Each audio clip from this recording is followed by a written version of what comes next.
നാം ഇന്ന് ജീവിക്കുന്ന ആധുനിക ലോകം എന്തിനും ഏതിനും ആർട്ടിഫിഷ്യൽ ഇൻ്റലിജൻസും ഗൂഗിളും വിരൽത്തുമ്പിലെ ചലനങ്ങളുമൊക്കെയാണ് ആധാരമായിട്ട് എടുക്കാറുള്ളത്.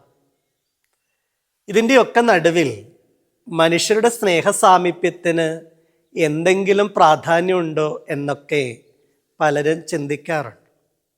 ഒരിക്കൽ ഒരു കുഞ്ഞ് തൻ്റെ വല്യപ്പച്ചനോട് സന്ധ്യാസമയത്ത് വന്നിട്ട് പറഞ്ഞു, അപ്പച്ച എനിക്കൊരു കഥ പറഞ്ഞു തരണം.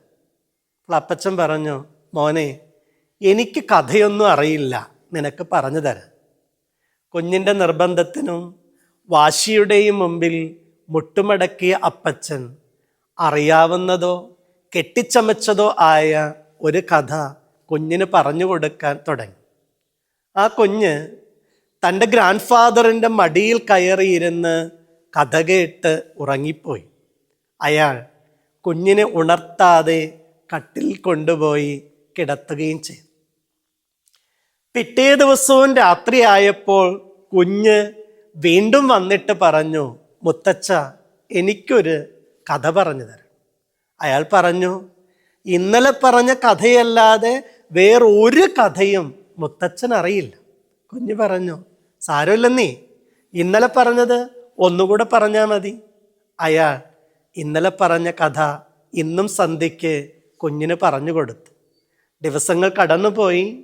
ഓരോ ദിവസവും കുഞ്ഞ് വന്ന് വാശി പിടിക്കുമ്പോൾ അയാൾ പറഞ്ഞു, എനിക്ക് പുതിയ കഥ അറിയില്ല. കൊച്ചു പറഞ്ഞു, പുതിയത് വേണ്ടെന്നേ, പഴയത് പറഞ്ഞാൽ മതി. അയാൾ ഇങ്ങനെ പറയാൻ തുടങ്ങിയപ്പോൾ കേൾക്കണ കുഞ്ഞിനും മടുപ്പില്ലേലും പറയുന്ന മുത്തച്ഛൻ വല്ലാതെ മടുത്തു. അയാൾ ഇങ്ങനെ കരുതി, തൻ്റെ കഥ ഒരു ടേപ്പ് റെക്കോർഡറിൽ അത് റെക്കോർഡ് ചെയ്യും. അയാൾ ടേപ്പ് റെക്കോർഡറിൽ ഈ കഥ റെക്കോർഡ് ചെയ്ത് കുഞ്ഞിന് കൊടുത്തിട്ട് പറഞ്ഞു, മോനെ ഒരേ കഥയാണല്ലോ എന്നും പറയണത്, ഇത് കൊണ്ടുപോയി കേട്ടുകൊള്ളാം. കുഞ്ഞ് തൻ്റെ മുറിയിലേക്ക് കയറി ഈ ടേപ്പ് റെക്കോർഡർ ഓൺ ചെയ്ത് കഥ കേൾക്കാൻ തുടങ്ങി. മുത്തച്ഛൻ പുറത്തിങ്ങനെ കാതോർത്ത് നിൽക്കുമ്പോൾ ഇടയ്ക്ക് ആ മുറിയിൽ നിന്ന് വലിയൊരു പൊട്ടിത്തെറിയുടെ ശബ്ദം കേട്ടു. ചെന്ന് നോക്കിയപ്പോൾ കണ്ട കാഴ്ച, കുഞ്ഞ് ടേപ്പ് റെക്കോർഡർ വലിച്ചെറിഞ്ഞ് ഉടച്ച് പൊട്ടിച്ച് കളഞ്ഞ കാഴ്ചയാണ്. എന്താ നീ ഇങ്ങനെ ചെയ്തതെന്ന് അരിശം കൊണ്ട് ചോദിച്ച മുത്തച്ഛനോട് കുഞ്ഞ് പറഞ്ഞു, എന്നും കേൾക്കുന്നത് ഒരേ കഥയാണെങ്കിലും എനിക്ക് ടേപ്പ് റെക്കോർഡറിൻ്റെ മടിയിൽ കയറിയിരിക്കാൻ പറ്റില്ലല്ലോ.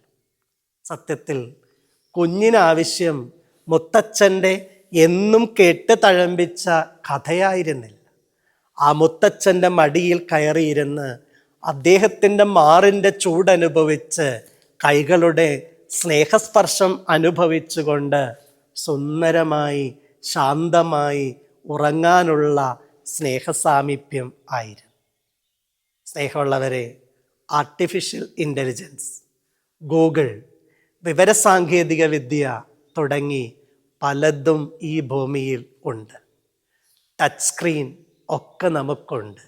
പക്ഷേ നമ്മുടെ മക്കളുടെ സ്കിൻ, അത് ഇടയ്ക്കൊന്ന് സ്നേഹപൂർവ്വം ടച്ച് ചെയ്യാൻ മറന്നു പോയാൽ മക്കൾ ചിലപ്പോൾ എറിഞ്ഞുടയ്ക്കുന്നത് നമ്മൾ കൊടുക്കുന്ന ടേപ്പ് റെക്കോർഡറുകൾ മാത്രമായിരിക്കില്ല, അവരുടെ ജീവിതം കൂടി ആയിരിക്കും.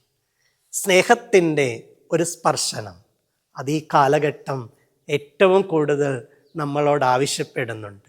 ആയതിന് ഈ നോമ്പ് നമ്മെ സഹായിക്കട്ടെ. ദൈവം എല്ലാവരെയും അനുഗ്രഹിക്കും.